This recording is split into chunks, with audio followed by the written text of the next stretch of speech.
Hi, James Pax, Lightning from Big Trouble in Little China. Just last week, I did a podcast interview with a British podcaster, Anth Wood, movie Mania. And we talk about the 40th anniversary tour of first time in UK. All right, we talk a lot about Big Trouble in Little China and many other movies that I've done. So share your comments and enjoy the show.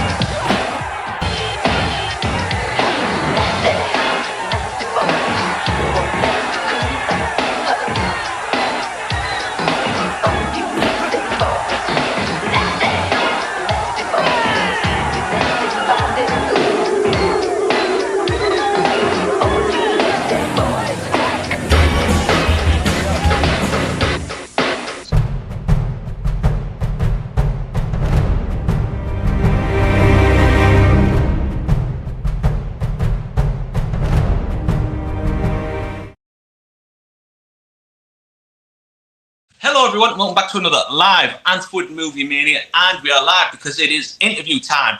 Now, my special guest has made a name for him right across the globe, from starring in the acclaimed drama as the First Emperor, to forming his own stunt team, from learning loads of different martial arts, from starring in the hit show The Nasty Boys, from starring along the likes of Chuck Norris in Invasion USA, Michelle Yeoh in the Heroic Trio, and celebrating 40 years of John Carpenter's cult classic, Big Trouble in Little China. So I would like to welcome to the channel the much appreciated James Pax.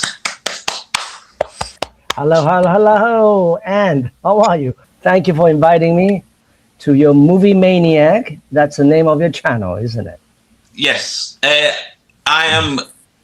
I'm thrilled to have you on here. So, before we get started, I just want to say a massive thank you for coming onto the channel. It means so much to me that people like yourself, onto my little YouTube channel and taking the time out of your day, because I know you have a crazy work life, and and I just want to again say thank you.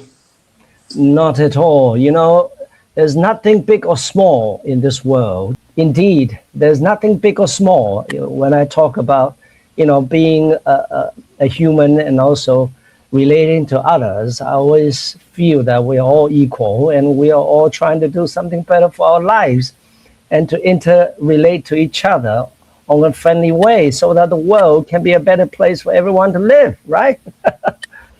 Just before we start the interview, I just want to give two big shout outs to Hawkinge Comic Con for reaching out to me to help get this set up, and to your agent, Jenny, who's been brilliant, helping me with the questions and making sure everything is being set up nicely. And so I just want to give a big thank you to them as well.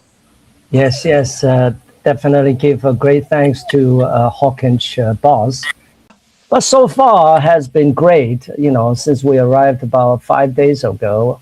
Was last Thursday arrival, and then by Saturday we were in, they call it San Diego Rocket Con, which is also quite interesting. Spent 2 days there meeting up with my fans, did a lot of signing, a lot of talking, as usual. And then we came back and getting ready to do your show. Yes, it's been very exciting start, because SD Rocket Con is the first of this year, and then we're going on to somewhere near Los Angeles, and then a week after we'll be in Florida for 3-city tour. Wow. Just to show everybody we are very well organized, as you can see. Yeah, I own a event management company in Asia and in Hollywood for over 30 years. Yeah. The event management house is also a production house that does anything from Chinese concerts to Olympic game. I am the one who produced the Olympic game 17 what do they call it? Cultural exchange week for the Coca-Cola executives that came from the entire world. About 800 executives came in on 2008 to Beijing to attend the 2008 Beijing Olympic, and I'm the man who is in charge of providing them with the best Chinese cultural shows. So that's what I did. So I'm a man of many hats. Today I'm an actor, and a day after I could be a director, and then when I'm free, I am a screenwriter, a storyteller. So I wear many hats at different times. So take us back a little bit. Growing up, did you know you wanted to be an actor, or did you have a different career in mind growing up? Well, I have to say, growing up as a kid, I was skinny as hell, and I got beaten up once, in the schoolyard. Can't remember what it's about, but when you were a kid, you were stupid anyway. Yeah. So after that, I said, I got to learn something to protect myself. So one day I watched the TV, and Bruce Lee was on the TV, as you know.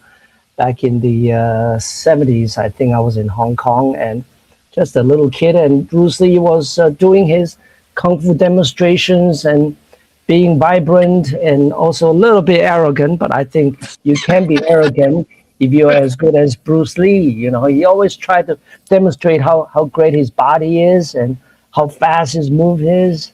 But it's just the way that he speaks. And also, after watching this movie, I said, gee, I got to learn Kung Fu. And perhaps then I can protect myself. And that's started my journey of the search for Kung Fu and athletic training. Then I moved on to New York, and I began to learn Taekwondo, Karate, and then continue the Kung Fu and the Wushu, and doing all kinds of weapons, staffs, broadsword, longsword, spears, this, spear that, and on top of that, I was believe it or not, I was a ballet dancer, trained at the Joffrey Ballet. You might have heard of it. They tour all over Europe as well. And at the same time, I was trained to be a jazz dancer. Back then, jazz dancing was very popular because all the shows on Broadway were doing jazz. So then I got involved into music video, MTV, and a lot of TV shows that requires dancers. I'm the first up, and I'm the first Asian American dancer to be dancing on TV and also on all these MTV shows. That's how I started. But one thing that really started I should say, inspired me to become an entertainer was when I was just in college, and I went to Chile, at a very young age, and through French introduction, because I was already a singer, and every day I was holding my guitar and singing in my room, and my friend's brother came in and said, James, come on out, you have to show us how you sing. So I sang a couple of songs, and he said, my God, this was real good. You need to be on TV. I said, are you kidding me? He said, no, I'm a famous comedian in Chile. I can get anybody into shows if I believe in them, and I believe in you. The next day, he took me to the TV station. They say, okay, shoot, sing something. Boom, boom, boom. I sang 2 songs. Enough. You're in it. You're in the show. Huh. So the next thing you know, a week after, I was on this big stage in a big theater that had 5,000 female audience only. Wow. And of course, these Latino women, they're just crazy. Well, men, but I didn't know they were crazy about Asian men like me. I said, am I the first Asian man in Chile? That kind of thing. Maybe I was, because while I was there for 3 months, I don't think I ever met another Asian man there. But you know what? I went up, of course, with prior rehearsal. I had a 40-piece band behind me. You can imagine, right? Those Latino 40-piece band with congos and all kinds of, drums and whatever. and the full brass section. Oh my God. And I was saying, the minute I strummed my guitar, I could not hear myself because the whole crowd went crazy. It's just like in a Beatles concert in America or something. But I just kept on singing, kept on singing, one song after the other. I don't even know how I ended, but the ending was just phenomenal. The women just went crazy. That's how I started. In that evening, when I went to bed, I began to try to recall what had happened. And yet I do not recall much except the screaming of these young girls. I said, what is it about you, James? I mean, is it something that James do that attracts people's attention? That's when I had my first notion about becoming an entertainer, really. Oh, wow. Just take us back a little bit there, because you mentioned about all these styles of learning like martial arts. How long did it take you to learn like each, like gradually learn each? I have to say I'm a very quick learner. Don't know why. My parents were not athletic. You know, one was a businessman. My mother was also a businessman. I'm the only child, but you know, I just somehow picked up these movements very quickly.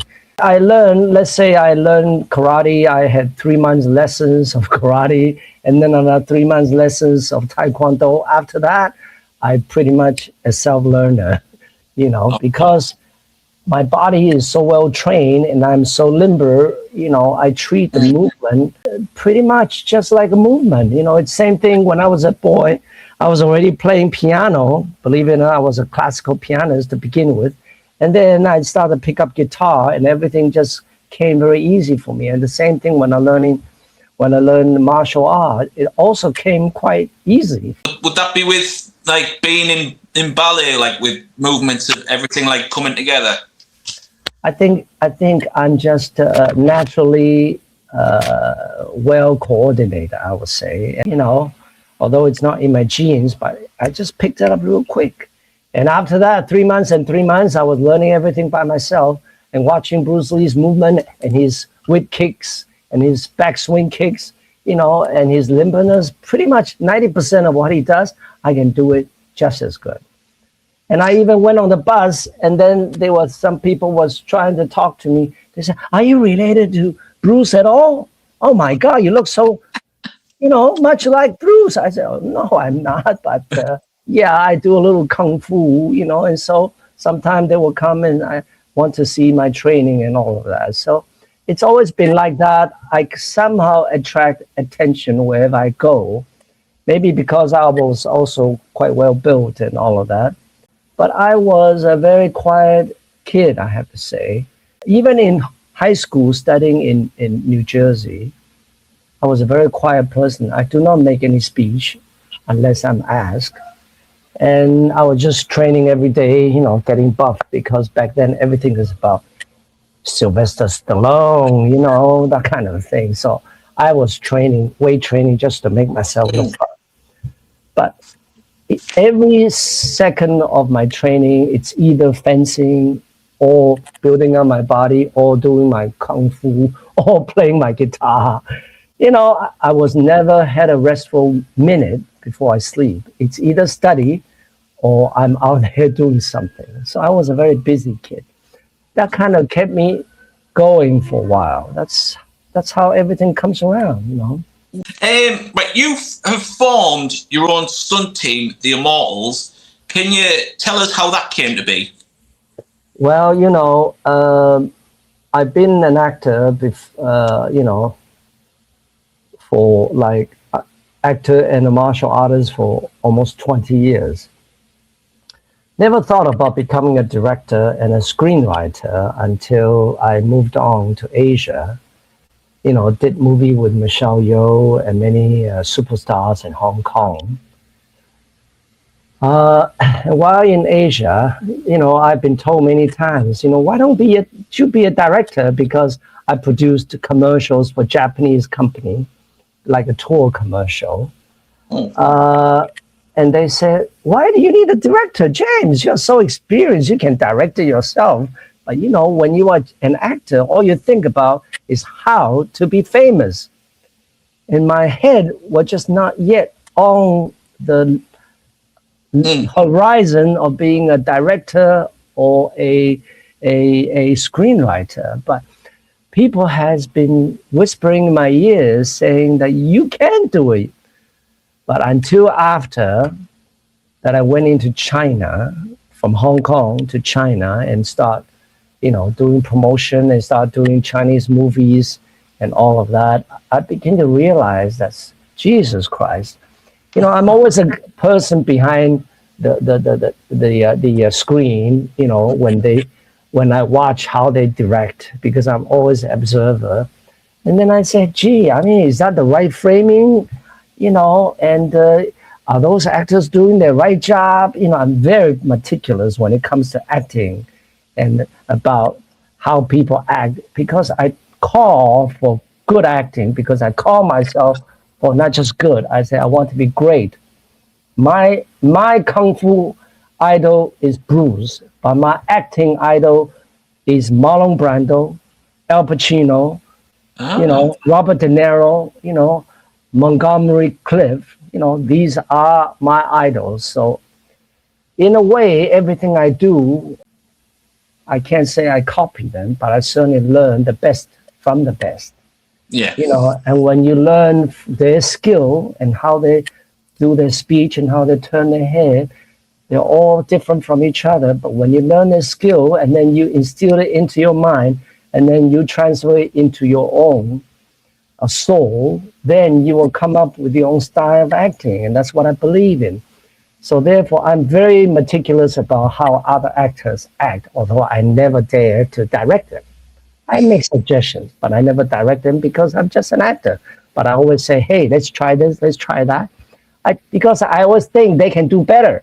Because if I don't see it, that they are being by the moment, or they're just saying their line, I'd say, hey, let's try this, that kind of thing. So in a way, being an actor, I'm already kind of a director, in a very subtle way, of course. I don't want to take away the glory from the director. But that's how I was. And so when I was in China, I did a couple of movies. I did 6 movies and TV series. And I just realized that, man, these directors, I think I can do a better job than them. And I looked at the script, I said, gee, is that all you can write? I can write a better story. And so then I said, hey, James, you got to try yourself. So I begin to pick up a subject and start writing it in Chinese, and then I came up with a book called A Bowl of Fish. It was published back in the early 2000s. And then in between, I was already, attempting to write stories as a script. Of course, hundreds and hundreds of rewrites on a story. But then through a period of 20 years, by the end of the 20 years of writing, I said, James, you're becoming very good. And I believe my story is just as good as those maestro, whether it's Ong Lee or whether it's all these wonderful American directors. I said, James, you need to begin to talk to people and to expose yourself about the fact that you have a good script, that you want to get it produced. And that's why everything comes about, from that transition of being an actor into writing and then into directing. And that's when I begin to write, then I think about, how I'm going to cast people. Then because everything I write is about, mostly, I would say 80% about action. So I said, I'm not going to use other people's stuntmen because I have my own way of choreography. I'm already a choreographer.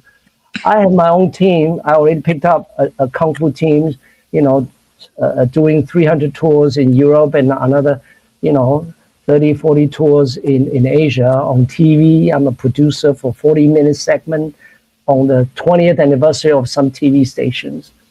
And believe it or not, we all have 6 members and myself, and I'm running up and down the stairs, between camera shots and telling them what to do, because in Indonesia, nothing have intercoms. You got to run up and down, believe it or not. But I was young, I was capable, but then by the end of the week, I was totally dead. But the result, after we edited it and then aired it, then I said, man, that was good. That was good. So that's how the whole thing came about. And then when I started writing Vortex, which is going to be my next movie that I'll be direct, I said, I got to have my own team of stuntmen because I don't want to use other people's team. I have my own way of picking my own stuntmen. So then I started looking at people's videos and all of that. And slowly, one by one, I collect them, videos, and I say, hey, this will be good, this will be good, this will be good. But currently, they are all over the world. But when I'm ready to shoot my movie, for sure, we're going to bring them in, or I'm going to be doing a big exhibition show, then we'll bring them in. But I've done a lot of directing and commercials for different products, but also putting my own 3 to 5 minute video for Vortex, which I can't really show it yet since it's top secret. We only can show it to the investors and also to the studio. But people have seen it so far. They can say, my God, James, you got to put the money together and make it tomorrow. That's the reaction from the people that have seen it so far. And I'm glad that the reaction is so strong because that's what I'm saying. Whatever I do, I say, James, it's not just being good. It's going to be something groundbreaking that is different than the 80s Kung Fu movie, than Kill Bill, than Crouching Tiger, Hidden Dragon, because I've already absorbed all of that, and plus the very best of Bruce Lee's movies. Because I'm like a sponge, I absorb and then I can spit out something of my own. And that's what I believe in. I believe in originality, Let's talk about Hollywood today. Excuse me. Enough of Marvels. Excuse me. It's soulless. I'm sorry to say that. It has no soul. None of the characters have souls. All they care is about, smart language, girl and boys flirting with each other and then punching each other out. And you don't even know what the bad guy's about, and excuse me. I mean, nothing, not to put them down, but I really feel that they need somebody better to write a script, write some soul into these characters. More depth. Yeah, more depth. Yeah, definitely. And punching just one swipe and the guy flies 30 feet away. There's there's no need for action. You just have a wiring. That's all you need to do. Am I right? I mean, at least in the 60s and 70s American Western movies, you see they do the bar fight and it looks fun. They throw people up and down and they're really punching each other to death, right? But the Marvels don't need that. You just go one like this and he's down. Go one swing like this, they're all over the place. To me, it's silly. Yeah. Be a little more intricate choreography, a little more emotion, a little moment of stillness. If you look at the Japanese samurai movie, I don't know if you watch it or if you're a fan. Oh, no, I haven't watched it, no. You need to catch it because that's how I learned about quiet moments, still moments, and poses and suspension, suspended. The air is suspended and it's breathless before the killing starts. And when the killing starts, swap, the person is dead. Just one swipe, one knife of the samurai, you're dead already. And then another person comes, sa, sa, sa, sa, sa. 5 people dead in 5 seconds. But it's a suspension of waiting for the action and the close-up on each person's face, that whether they're scared or they think they're going to win or how am I going to do it, all of that really builds up that little something, That's what I learned from the Japanese samurai movie, but from Bruce Lee movie, there's also a lot to learn about, I mean, Bruce Lee is a natural director. And then if you look at, what was that movie with Chuck Norris in Oh, not Enter the Dragon. I'm sure the They're fans in the know it. Colosseum.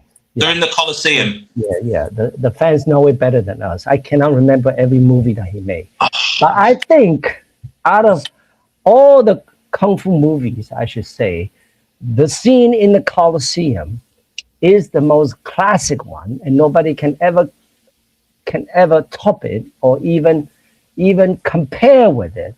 If you look at the way they start a fight in a cow fight, they are trying to attack each other. The cows were doing the sweep of their feet, and shaking their head before they going after each other.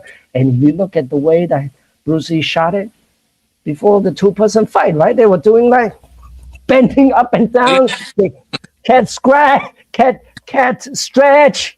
Hey, excuse me, do you ever see that in any other movie? Not in American movie, not in the Chinese kung fu movie in the 60s and 70s. No, only in Bruce Lee's movie.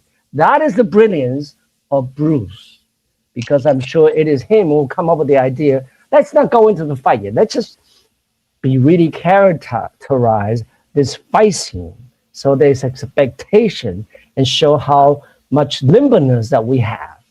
And that is the brilliancy of Bruce Lee's movie. He's the one that designed it, and it has the beginning, the middle, the climax, and the end. That is called a great choreographer, a great artist, and also a great director. It's classic. Give it another 300 years, nobody's going to do a better fight scene than that one. I think it was called The Way of the Dragon. Yes, The Way of the Dragon. You were just saying there about becoming a novelist with a bowl of fish. Like, how different is it between screenwriting and doing a novel? Like, was it hard to separate the two? Yes. Well, when you write a novel, it's tens and thousands of words. It's definitely more in details. More, you have to describe the environment, the air, the breathing air, the flowers in the garden, and the wind blowing outside, the sky, the cloudy sky, and all of that. But when you are writing a script, it's only bits and pieces of sentence, words to describe the environment. Boom, and then you have the action, because you only have 90 to 100 to 130 pages the most, and that is the difference. So definitely a novel takes a lot longer to write, and you have to learn how to describe things in details and with interesting languages. And of course, it gives you a lot of time to develop characters, and through the scenes, through the conversation, you review each character's soul and his distinct behavior, whether it's speech, whether the way he or she dress, and things like that. Then when you have that as the base, you will be able to transfer it right into a script, and then everything becomes more succinct, very, not as much in details, but it's just in words. But then you can write out the dialogues, also has to be condensed. And that's the beauty of it. I started with writing novels, but at the same time, I was already attempting to write script. But it really helps each other, that I begin to understand what structuring is about, because in a book, if you don't know how to structure, it's not going to read well. And from that, then I transfer the same skill of structuring into writing a script, so that it reads fast and flows well, and it will build up a certain rhythm, and also scene to scene, you begin to draw readers' imagination into the scene that I want them to feel, the emotions I want them to feel. Really, because I really think American cinema, or the world cinema, did a lot better from the 1940s all the way to the 90s, maybe into the early 2000s. But in the last 20 years, I have to say, it's a road down to the pits. Excuse me. Nowadays, I don't want to criticize, but every stream of these channels, famous channels, they're all doing quick lunches because now everything is streaming, so they gotta have a lot of content.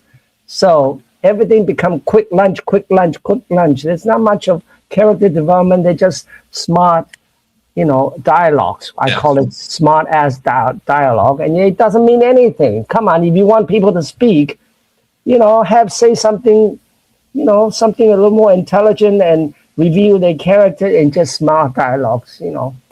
I'm not good at writing that, but I'm much better at writing dialogue that means something, so that when there's a quarrel or just a friendly chat, it really strikes you to think, oh, that's what he or she is. That's where he or she came from, that kind of thing. And then when you have the conflict in the middle or the end, then it means something. It's almost like writing a play, because I believe in the play you only have one take only, and if it's not good, people are going to walk out. Because I walk out in many of the current movies. I wouldn't want to tell you what we walked out, but I will tell you now because they really make me mad. Excuse me, all right? People always say, why are you so critical about everything? You have to be critical, otherwise nothing is going to change. And it's free speech, really, Did you watch the Oscar? Let's talk a little bit about the Oscar first. Did you watch it? I don't watch the Oscars because I tried to watch it one year, and it just goes on for hours, and they have about 200 ad breaks. And yes. It's just constantly like I give up watching it. Yeah. I agree. I used to love it. During the 80s, 90s, and 2000s, I loved the Oscar because back then they really made good movies. Yeah. But in the last 10, 20 years, I really feel the movie quality went down in Hollywood, especially. I don't know much about European movies. And a lot of my fans, I always ask them, what do you think of the Oscar this year? Oh, we didn't watch it. All my international fans, we are boycotting it. It's so ridiculous. It's so political. And being an American, I kind of have to agree with them, because a lot of the time I watch these who wins and who loses. It's not fair. That's not it, and especially the best, so-called the best picture. I think it was one battle after the other by DiCaprio. Excuse me, Jenny and I walked out of that movie in China in the first 30 minutes, and both of us said, "My God, why is the American movies nowadays so degenerated?" You go into the theater, you want to be entertained. Either it's a horror movie or it's a movie that talks about family that's gonna make your eyes jerk with tears, or it's gonna be a comedy that's gonna make you laugh your heart out. It's either one of the three, right? Or it's gonna be a great action that's gonna really make you excited and say, "Oh yeah, that was great fight scene." But one battle and the other, it's just such a degenerated subject. Every 3 words, there's an F. Every 3 words, there's a C. You know what I'm talking about? And I don't want to say it now. Too much of that. Excuse me. Is this an American movie maker thing that only Hollywood can use every 3 words, and every 3 words a C? Why? Only Americans entitled to do that, and not the rest of the world, and not the rest of the world people know how to say it, and you have to use that so much to identify that you're an American movie maker? Ridiculous, ridiculous. Totally ridiculous, and it's degenerated. It's not good for the young people to watch it. Even for the adult like me, I want to see something happy. I want to see something positive. The world is becoming, you know what I'm saying? Well, we'll move on to TV and film now. You starred alongside Michelle Yeoh in the Heroic Trio, which earned over 20 million in Hong Kong alone. How does it feel to hit that number just in Hong Kong? Excuse me, it's not just in Hong Kong, but it's entire Asia in the early 2000s, which is already a big hit, because Hong Kong movie, when you hit 2 million, US dollar, which is about 10 million Chinese Hong Kong dollar, is already a hit. But this one hits like 3 million here, 2 million here, 1 million there, add up the entire Asian area in the 90s, 20 million is a huge number. It's a blockbuster, as the Americans call it. Yeah, so it was a very successful movie. I wouldn't say, that I feel that it is a great action movie, but it was successful commercially because they have three beautiful girls, Maggie Cheung, Anita Mui, and Michelle Yeoh, and I happened to be picked to play the male lead with Michelle, and the script was quite decently put together about their relationship, and it was a wonderful time working with Michelle. And actually, I'm indebted to Michelle because it was she actually introduced me into meeting the director, and then I was picked. I was not even picked. Immediately, director said, "Fine, whoever you like to work with, I will use him." That kind of thing, Michelle has a lot to say in that movie because she's such a big star. But she was very kind to me because I only met her briefly when I came in from Hong Kong. And we just hit off so well, because she's a dancer. That she was a dancer for many years. She was really not a kung fu lady, and she's always very frank about it. But she started as a modern dancer, studied in UK, and I'm a dancer, studied in New York. So we had a lot to talk about when we first met, and we hit off well, and we became fast friends. And that's why she said, "You need to, play my opposite," and that's how the relationship formed. And even when she asked me, "How is it working in Hollywood?" Because back then she's still not in Hollywood yet. I said, "Oh, Hollywood is good, but there's racial discriminations," and I'm telling her this and telling her that. But I think it's time that you make a move to Hollywood. And she even asked me, "Can I look at the contract? How the Hollywood contract looks like?" I said, "Of course." So I transferred a copy and show it to her and to her lawyer, and that's probably gave her the inspiration. Okay, now I'm ready to go to Hollywood. That kind of thing. Yes. All right. You mentioned Chuck Norris earlier on. Back in the 80s and 90s, he was like a megastar. To start in Invasion in USA with him, what was that like? Chuck is such a down-to-earth kind of a person. And I really didn't get a lot of chance to do individual scene with him, but just standing on the side, looking at the way he treats the crew and everybody. He's a very down-to-earth kind of guy, very kind person. His wife, extremely kind, never have an attitude or anything. And I actually just met him 3 years back when we did a Comic-Con together in Texas. And, I was so excited. I went up to Chuck and said, "Hey, I don't know if you remember me. I played Koyo in Invasion USA with you, and you killed me with a bullet." "Oh, of course I remember you." And the wife said, "Oh, give James a hug. Give James a hug." The wife was so warm because, I guess she remembered me vividly. So he gave me a hug right away, and I quickly have somebody take a selfie. So we have a selfie after 30 years of not seeing each other. But I'm so glad he's 80-something. He's still very, vibrant and very healthy and all of that. But you know what? I have great respect for him. I have to say, I have a lot of respect for all martial artists. But if you talk about martial artists that really had done something for the movie industry, the ultimate two is definitely, the Japanese, Seven Samurai director, Kurosawa, and the actor, I cannot remember his name now. He played in many of the American movies, but he started with a samurai movie, Seven Samurai.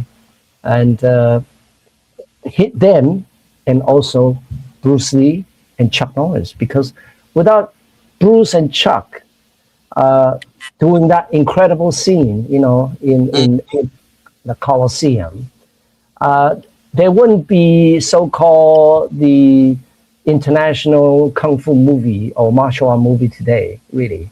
Whatever follows him, which I don't think I need to mention their names, I cannot say that they are my favorite, all stands out, all Bruce Lee and Chuck Norris, because they were the epitome of good martial art kung fu movies.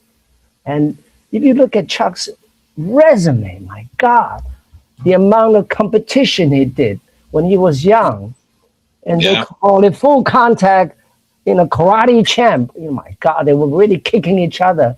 Different than MMA because you have to bring people to the ground and submission and all that. But they were like karate, hardcore, boom, boom, boom, and you can feel it because I had learned karate, and we used to train like that, hitting each other's chest and stomach. One punch, that kind of thing. They call it one punch. Got to punch him dead, put him down. That's how they taught us. So I know I feel it myself, and I say, hey, he could do that over and over again, and still standing there, and still being the champ, and along with other champs. But he had the luck to be starring next to Bruce that brought him to the big screen, and that's why when Bruce passed away, he carried on the flagship and became Chuck after. So I have great respect for Chuck, I have to say. And on top of that, he's a great human being. Obviously, Chuck is known for his martial arts, like you said. When you were in Invasion USA, did he ever show you anything new, like martial arts wise, that you might not have known? Not really. We never really had a lot of time to interact because my scene's more in the crowd scene. I play one of the terrorists. We were attacking the coast of America, and it was always more of a crowd scene. And then him and I had a very short scene of me checking on, you have an ID? He said, oh yeah. And he's sitting in the truck. Suddenly he pulls out a gun, and I pull out the gun at the same time, and he shot me dead. That was the only interaction that we had.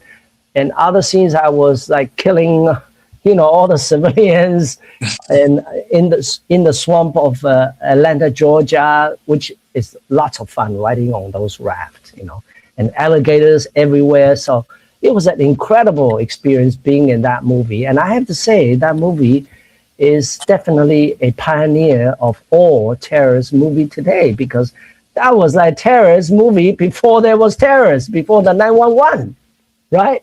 It was made in 87 or 80 something. It was way before 911, really. So, but it was good. I watched it over again. It's good, and the DVD is out. They say it's one of the best-selling DVD ever. So, now, the first Emperor aired on Channel 4 in the UK, and it had a great response. But since then, it has moved on to YouTube, gaining blew up over 5 million views. 5 million, yeah. And counting. Does it feel proud to be part of Aaron first, and then just blowing up onto the YouTube scene? Like Big Trouble in Little China, when I took on the project, I never thought it would be as good as it is and last as long as it is, that has become an international cult movie. Whereas the first Emperor, it was just on the tube, premiered on 2006 on Discovery USA and Channel 4 UK at 18% when it first premiered on Channel 4 UK. But it was shown at the same time throughout Europe and Asia, Australia, everywhere around the world. 300 TV channels, showed it. Definitely, I was very proud of it because it was well written by Nick Young. That we'll have a phone call later on today. Fabulous director, British director, and a screenwriter. And I also contribute ideas about scenes, added scenes to make the character stronger and with a soul. And we had a wonderful collaboration, and I'm glad that the movie, even after 20 years after, that so many fans leaving messages on YouTube. Oh, one of the best docudrama ever made. Can you imagine? That's how they say it. And I feel the same. If I watch the Netflix docudrama today, man, it's so everything is so all formula, just like all the Hollywood action movie, all formula. But this one truly, gives you an in-depth view of the first Emperor, what the man is about, and also wonderful documentary about the tomb, about the history and everything. It was very well put together. 90 minutes only, but it was like very tightly, intricately weaved together. You know, like a carpet. It's wonderfully done. Even just the opening, the first 3 minutes, it really, you know, catches your eyes and your attention. Good job, Nick Young. There's only one way for Chin to survive, and that is to conquer.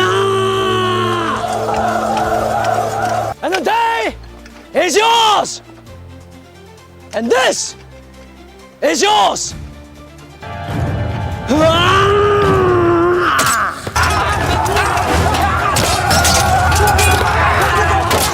In the 10 years since he came to the throne in 247 BC, King Ying-Zhen has strengthened his power through war.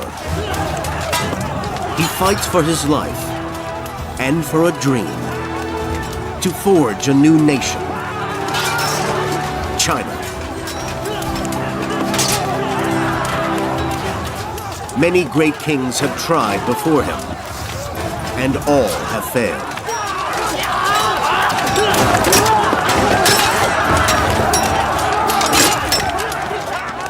But this time will be different, because Ying-Zhen is different.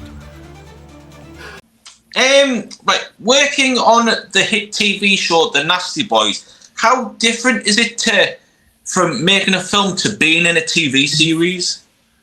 I have to say, that was back in the early 90s. American TV series were really at the height of its production. And the budget back then was about $1 million per episode, which is already a lot of money, of course. Yeah.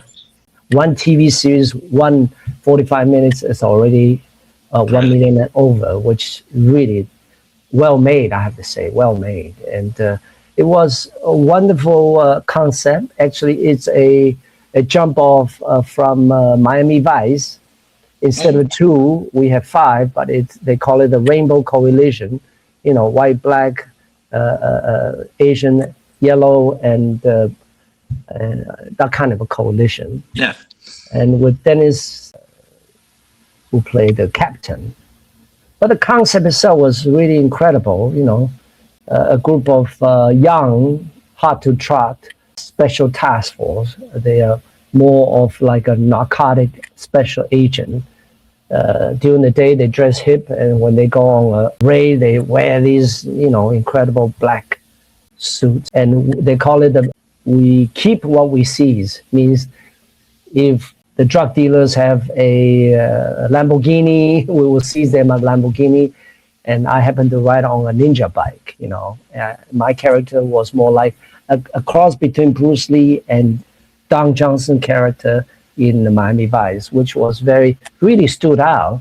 And I was always wearing my little sleeveless tank top, right? And back then, boy, I looked at it just the other day. I said, I look good. I look good because I was really buff, but I was like, you know, really like, I look good back then, I have to say. And then the outfit looked great on me. But most of the time, I just know how to flaunt my body, you know? I just take off my jacket and I just sit there with my tank top. Everybody else is wearing shirt and all of that and suit. But it really shows the character that he is hip, he's intelligent, he doesn't speak much, but he's there to kick some ass, that kind of thing, you know? And I'm the one who does all the kung fu kicking, of course, and the ninja bike riding. Now, let's get into John Carpenter's cult classic, Big Trouble in Little China, which is celebrating 40 years, and you play a fan favorite, Lightning. First off, can you tell us how you got cast as Lightning? I was in New York and starting out as a struggling actor. Before that, I did a movie called Year of the Dragon. Year of the Dragon was one of the first Hollywood-made Chinese mafia movie based on real Chinese mobster in New York. And I happened to play the mobster's right-hand man, the assassin. I'm the one who killed Mickey Rourke's wife. Okay, Mickey Rourke, yeah.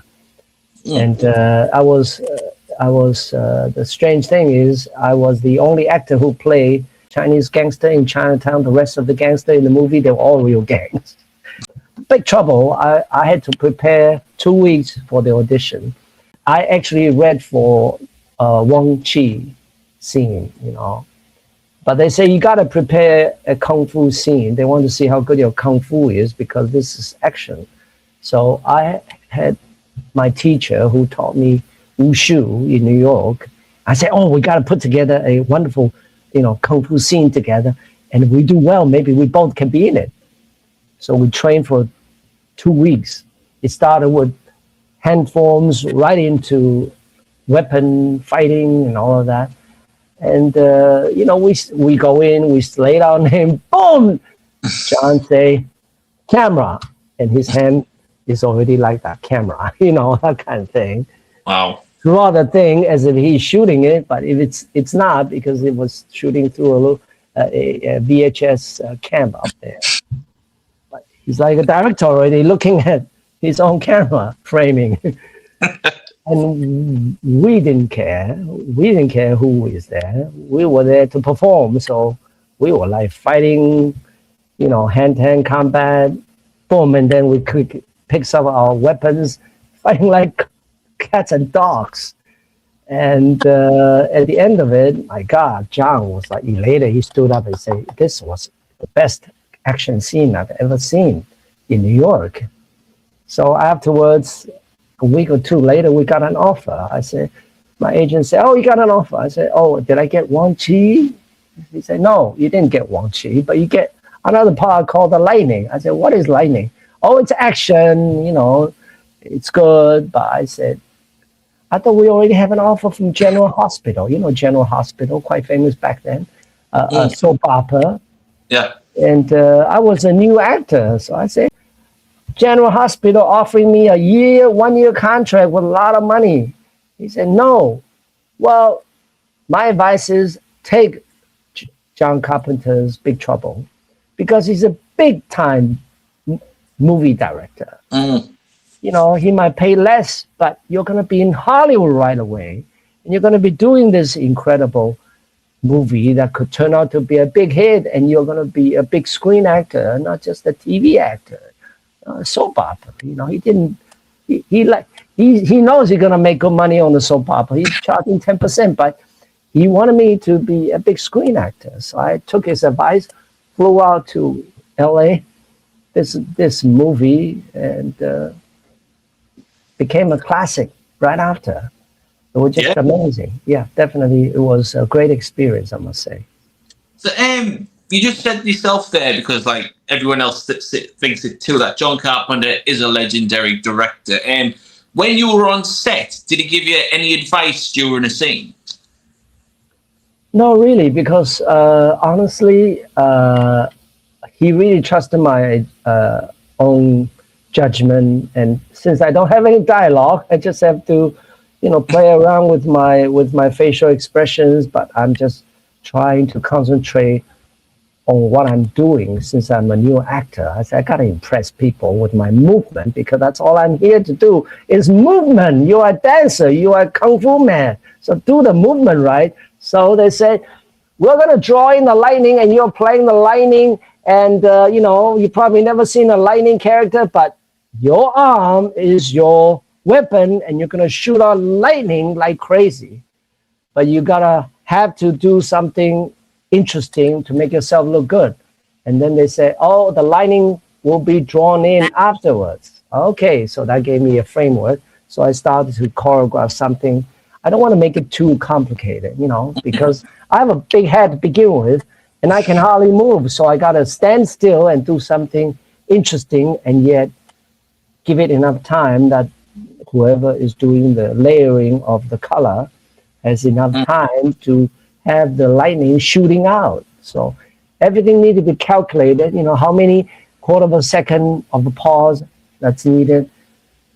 That's why it looks so good. You know why? Everything's got to be planned out. That's what I did. Yeah. and just so you know, in this movie, believe it or not, the choreographer is the same choreographer of Matrix. Same. By the Chinese Chinese master Yun Wo Ping, yes.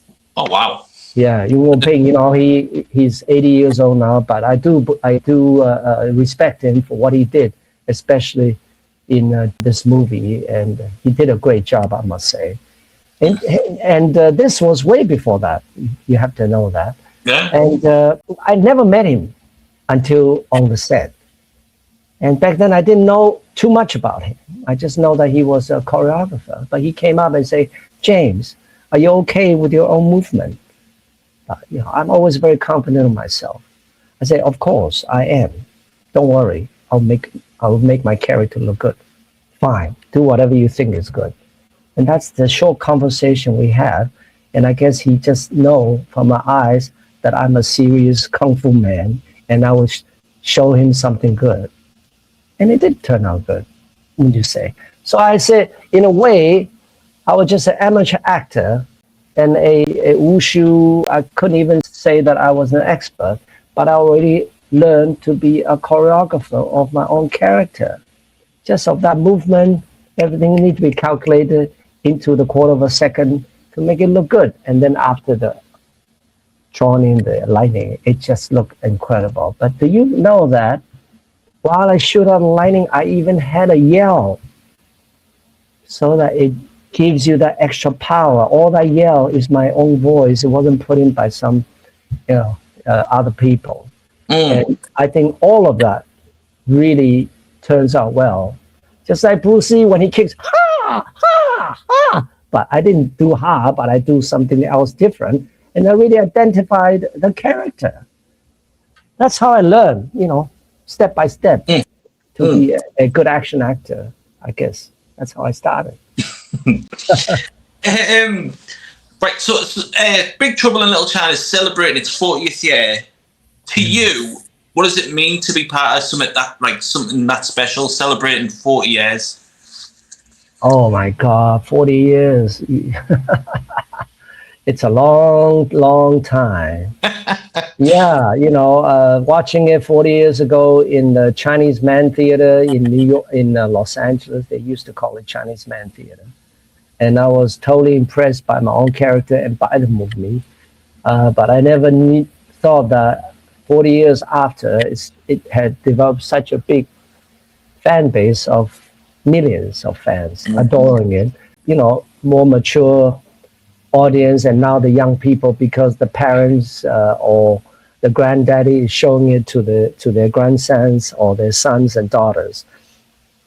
So the fans are really catching on, the younger fans, I have to say. And sometimes, even when I'm in Comic-Con, they come up and say, "Oh, who are you?" I have to say, "Oh, Big Trouble in Little China." "Oh, I haven't seen it yet." The young teenager. I say, "You have to watch it. It's on YouTube. It's free. You watch it. All right? And this is my name. I gave them my card. And if you watch it, you like it, next time you can come to the Comic-Con and meet me." And that's how I always try to inspire them, because what's make it so special, I have to say, it is action-packed. It has great one-liners, and it has all elements of kung fu action comedy, beautiful green-eyed girls, and some monsters, sorcery, and Chinese myth. Man, where can you find a movie like that today? You know what I'm saying? And yet it's all such a great fun kung fu action, and yet you don't see any violence.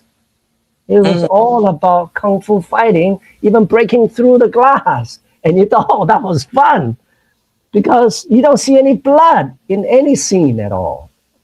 It can, that's what makes it such a beauty, is because it has no violence. And it's just a fun movie that you can leave it on TV while you're washing your dishes or doing your laundries or you're having a meal, because you just hear the sound and watch it. It's just such a fun movie, And I guess fans say, "Oh, I've watched it hundreds of times. I watch it twice a week." Some of the fans tells me that. I was amazed. I was amazed. Yes, I'm very proud of it, I have to say. And I do want to congratulate John Carpenter for his masterpiece. I have to say, this is probably his most popular movie, and he did put a lot of time and thoughts into it. You know, he's a very meticulous director. Back then, I didn't think of myself wanting to be a director, but then recall how he directs it, how he picks out the costume, how he adjusts my hat, you know, and he feels the material. He's just very meticulous, very much a hands-on kind of a director. He cares about every single bit about the costumes I wear. And I guess that's what calls for a great director. You need to be detailed in every element. Finally, we are at the end. This is my last question. So we have finally made it to the end. Yes, okay. You are touring across the States. You are going into Europe, celebrating 40 years of Big Trouble in Little China. Right. What does it mean to you that the fans have like made you a fan favorite? That the fans that have stuck with you, that meeting the fans, wanting you to tell stories, to sign things. Like, what does it personally mean to you that the fans have like stuck with you for so long? Well, this is going to be the first tour in 20 years. I was in New York. I was in London. Film something, I can't remember the name, but back then there was already several hundred fans came and meet me, UK fans, even fans from Spain. But this is after another 25 years. We're in the 26 now. It's been a long time. That I'll be making myself back to London, and I'm looking forward to it, to meet my UK fans and also my fans coming in from Germany. We have some fans coming in from Germany, a young 17-year-old Louis. He's so excited. I could not believe it. This young 17-year-old teenager, he asked me about this, he asked me about that, you know. That just tells me the power of the movie, really, you know, and that's why I said the movie maker, the producers need to be responsible for the message you're delivering within the movie, you know. And I think this is a great example of a movie that can be watched by all ages. And they are going to be happy to see it. They're going to learn something about it. And they're going to treasure it. It's entertainment, but it's healthy entertainment. So I am looking forward to it. I can't wait to meet all my UK and European fans. But after UK, we are going to be in Paris and maybe in Italy as well. Already having a screening set up in Paris because apparently there are already a lot of Parisian movie fans that are ready to meet me as well. So it's going to be very exciting to meet the European fans. They call it the EU now, but Britain is individualized themselves. I'll have to see them for myself. Yeah, definitely. You know, I accept all fans, whatever you are, right? As long as you love Big Trouble, come and meet me. Well, you've made a friend here. That's thank sure. Thank you, Anth. Thank you so much. But just to repeat, believe it or not, you know, I'm half British. My dad is British. My dad's name is Peter Scales. So my real name is James Scales. But very few people knows, but that's what I am. My mom is Chinese from Hong Kong. But my dad, you know, is one of the first British men who went into Shanghai when he was a teen, when he just graduated from college. He was an accountant and then became the vice chairman of a big conglomerate company in Hong Kong, listed. Wow. And of course, he lived until his 90s, and he passed away about five years ago. But I really treasure my dual mix. Although I never really spent much time in Britain, but I admire the British culture and tradition. But I have to say, he really showed me what a British gentleman is. And he is a gentleman. I have to tell you that I have not met another British person that with a better humor and a better and care for humanity. There's a title, I cannot remember the title now, you know, the British crown, they give titles to special citizens that serves the society. OP. Yeah, but not sir. It's one level below. Yeah. He is scheduled every other weekend to go to the jail to visit all the criminals that were jailed, and that's what he devoted his free time to. Wow. And he never swear a word in his life. That's how wonderful a gentleman he is. And he sees an old man walking on the street, going through the red light. He's always there to help. It doesn't matter if Chinese or whatever. But you have to understand. Back then, Hong Kong was a British colony, and I have to say the British officers, policemen riding on a motorbike and all of that, they were very biased against the Chinese. I have to say, I mean, it's a dual standard, just like America right now, Yeah. And it was practiced the same because they think the British there, being in the police or whatever government level, they all think they are one level higher or maybe 5 level higher than all the Chinese people. But those are the truth, and that's what I witness. That's why I say it. But I'm so glad now Hong Kong is back in the hands of the Chinese government, because Chinese government had done so well for the people, But being half British, I do treasure my own heritage, and I do want to promote it as well, along with the Chinese culture, which is going to be in the vortex. And that's why everything I write is about history, about different racial differences and things like that. Yes. That brings us to the end of our interview. Thank you.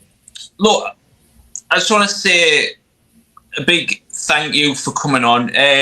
This is why I love doing interviews, because I love learning about people's careers, about their, like you said, heritage, everything like that. Like everything that you've grew up, you've learned martial arts, about your ballet, everything. So again, I just want to say a massive thank you for coming on the show. Thank you again, Anth. All right, I hope to see you in UK. Come to our show. You got to meet us there.